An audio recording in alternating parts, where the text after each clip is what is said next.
موضوع النهاردة بيتكلم عن التراكمات النفسية. التراكمات في البداية ممكن تبان مصطلح معقد، لكن ما تقلقش، انت هنا علشان تفهمه.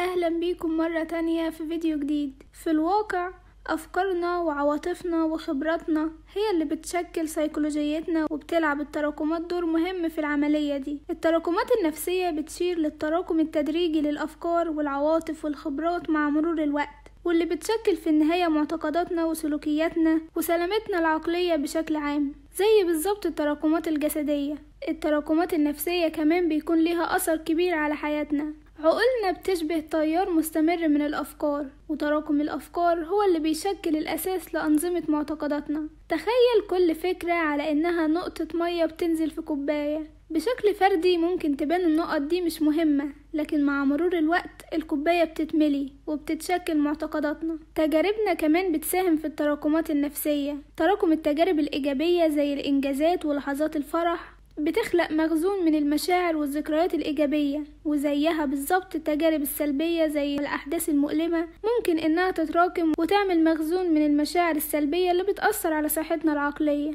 العواطف كمان ممكن إنها تتراكم جوانا. لما نختبر مشاعر معينة بشكل متكرر فممكن تبقى نمط وتشكل حياتنا العاطفية العامة. على سبيل المثال، لو مارسنا الامتنان باستمرار فهتتراكم الأفكار والعواطف المرتبطة بالامتنان، وده هيؤدي لشعور عام بالإيجابية والرضا. من ناحية تانية، لو ركزنا باستمرار على الأفكار والتجارب السلبية فتراكم المشاعر السلبية ممكن إنه يؤدي للقلق والتوتر أو حتى الاكتئاب. التراكمات بتبقى بمثابة دايرة صعب التحرر منها بدون بذل جهد واعي. معتقداتنا وسلوكياتنا كمان بتتأثر بالتراكمات.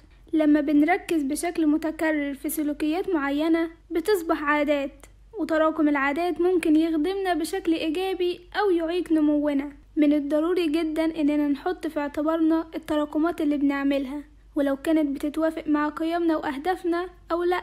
وتراكم المعرفة والتعلم هو جانب تاني مهم من التراكمات النفسية، واحنا بنسعى باستمرار للحصول على معلومات جديدة أو قراية الكتب أو المشاركة في المناقشات أو متابعة التعليم. بتتراكم معرفتنا، واللي بدورها بتوسع وجهات نظرنا وبتشكل فهمنا للعالم. من المهم إننا نلاحظ إن مش كل التراكمات مفيدة. التراكمات السلبية زي الشك الذاتي أو المعتقدات المقيدة أو أنماط التفكير السامة ممكن تعيق نمونا الشخصي ورفاهيتنا، والتعرف على النوع ده من التراكمات ومعالجتها أمر بالغ الأهمية لصحتنا العقلية وسعادتنا بشكل عام. إذن إزاي نقدر نسخر قوة التراكمات النفسية لتحقيق النمو الشخصي والرفاهية؟ الموضوع بيبدأ بالوعي والاختيارات الواعية. من خلال إدراك أفكارنا وعواطفنا وتجاربنا نقدر نشكل تراكماتنا بنشاط في اتجاه إيجابي.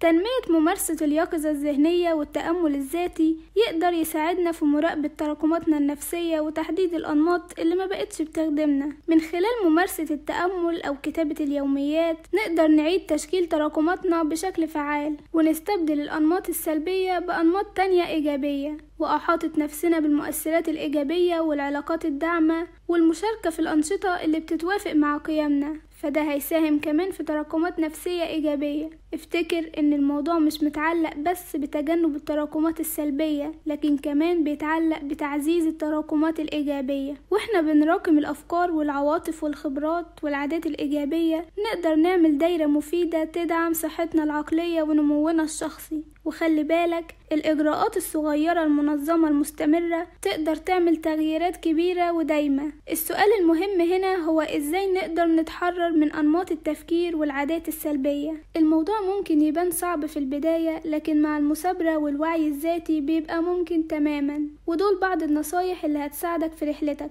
رقم 1، التعرف على الأنماط السلبية. الخطوة الأولى إنك تبقى على دراية كاملة بأنماط التفكير والعادات السلبية اللي عايز تتحرر منها، وانتبه لأفكارك وعواطفك وسلوكياتك، وحدد الأنماط المتكررة اللي بتعيقك في طريقك. رقم 2، تحدى أفكارك.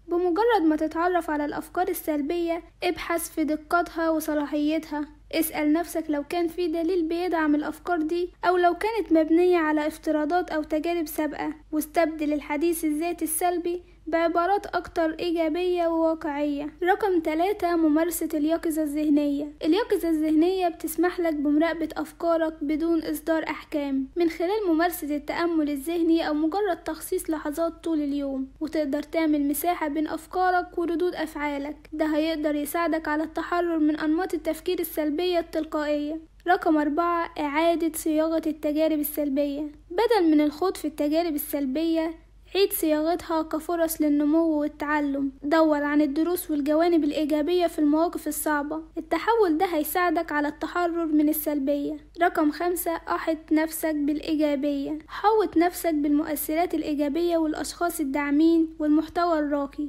انخرط في الأنشطة اللي بتجلب ليك السعادة وتلهمك، فالبيئة الإيجابية هتساعدك في مواجهة أنماط التفكير السلبية وتعزيز العادات الصحية. رقم 6، حدد أهداف واقعية. ركز على إحراز التقدم واحتفل بإنجازاتك، لأن التعزيز الإيجابي هيحفزك على الاستمرار في التحرر من الأنماط السلبية. رقم 7 والأخيرة، الرعاية الذاتية. اهتم بسلامتك الجسدية والعاطفية والعقلية. مارس الأنشطة اللي بتعزز الاسترخاء زي ممارسة الهوايات أو قضاء الوقت في الطبيعة، وادي الأولوية للرعاية الذاتية لتعزيز عقلية إيجابية وبناء القدرة على الصمود ضد أنماط التفكير السلبية. وأخيرا، خليك متعاطف مع نفسك لأن الموضوع محتاج وقت وجهد، وخليك ملتزم لأنها رحلة بتتطلب الالتزام والمثابرة. وخليك صبور مع نفسك وحافظ على دوافعك، وافتكر إن التغيير ممكن، وكل خطوة صغيرة بتعملها بتقربك من العقلية الأكثر إيجابية. ومن خلال الممارسة المستمرة والعقلية الإيجابية تقدر تنشئ أنماط جديدة تدعم رفاهيتك ونموك الشخصي. وبس كده، أشوفكم الحلقة اللي جاية. باي باي.